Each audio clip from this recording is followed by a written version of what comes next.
قبض کے ساتھ کمر میں بھی درد ہوتا ہے، اس کا کوئی علاج بتا دیں میرے محترم بھائیوں۔ یہ جو کمر میں درد ہوتا ہے نا، گھر جا کے پریکٹس کیجیے گا۔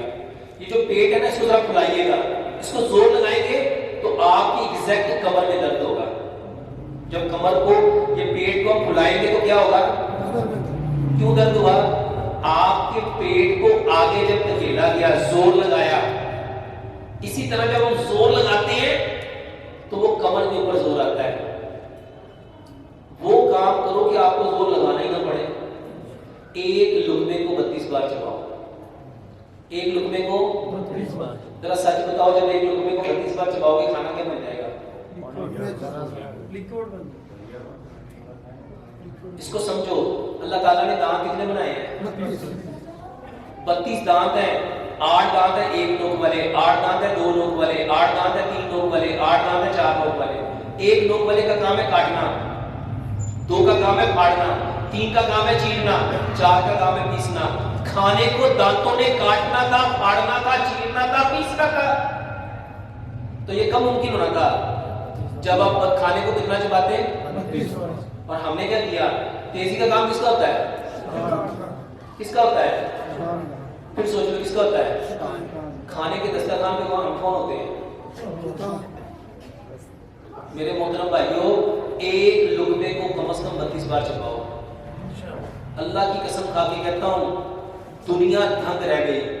پہلے لوگ مجھ پہ ہنستے تھے، اور کیا باتیں کرتا ہے، ایسے ہی لگا ہے۔ ایسے ایسے لوگوں نے مجھے بتایا، کوئی کہہ رہا ہے ڈاکٹر صاحب 30 سال کی بیماری ختم ہو گئی، وہ کہہ رہا ہے 20 سال کی ختم ہو گئی، وہ کہہ رہا ہے 40 سال سے بیمار تھا۔ ایک شخص مجھے ملا کہتا 52 سال میرا معدہ خراب رہا۔ اللہ کی قسم کھا کے کہتا ہوں کہ ڈاکٹر صاحب صرف 32 بار چبانا شروع کیا، پیٹ ایسا سکون میں آ گیا، زندگی میں کبھی سوچا ہی نہیں تھا۔ میں تو یہی سوچتا رہا پتہ نہیں اسی بیماری میں قبر میں چلا جانا ہے۔ کہتا ہے ڈاکٹر صاحب آپ کو تہجد میں اتنی دعائیں دیتا ہوں، اتنی دعائیں دیتا ہوں، میں کبھی ایک وضو کے ساتھ ایک نماز نہیں پڑھ سکتا تھا، الحمدللہ ایک وضو سے 3 نمازیں پڑھتا ہوں۔ میرے محترم بھائیوں، ایک لقمے کو 32 بار چباؤ۔ ایک لقمے کو حکیم لقمان اپنے بیٹے کو نصیحت کرتے ہوئے کہا کرتے تھے، بیٹا دانتوں کا کام کبھی آنتوں سے نہ لینا، دانتوں کا کام کبھی، جو دانتوں کا کام آنتوں سے لے گا وہ کبھی صحت مند نہیں رہ سکتا۔ اور سچ بتاؤ ہم سب نے کیا کیا؟ ایک لقمے کو کتنا چبانا ہے؟ قرآن سے سمجھو، اللہ تعالیٰ قرآن میں فرماتے ہیں ان اللہ مع الصابرین، بے شک اللہ، تو جب ہم کھانا صبر سے کھائیں گے، سکون سے کھائیں گے، حوصلے سے کھائیں گے، اطمینان سے کھائیں گے، تسلی سے کھائیں گے، ہمارے اندر کیا آئے گا؟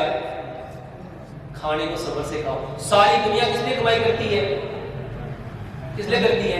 پہلے کھانے کے لیے۔ کھانے کے اوپر کیا کرنی ہوتی ہے؟ بچوں بچی۔ تو میرے بھائیوں، ایک لقمے کو یقین جانو، جب ایک لقمے کو 32 بار چباؤ گے تو اس کا سوال ہی نہیں پیدا ہو سکتا۔